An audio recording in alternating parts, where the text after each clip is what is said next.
తెల్లని పాలధారలల్ల పల్లె తెల్లారుతుంటదిరా గుళ్ళోని గంటలు కాడెట్ల మెడలోన జంటగా మోగుతూ ఉంటాయిరా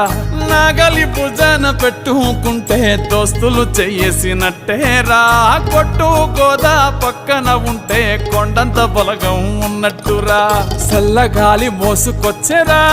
సేను శిలకల ముచ్చట్లు దారి పొడుగు చెట్ల కొమ్మలా రాలుతున్న పూల సప్పట్లు గట్టి మోపులు కాల్వ గట్టులు చెమట సుక్కల్లో తడిసిన ఈ మట్టి గంధాల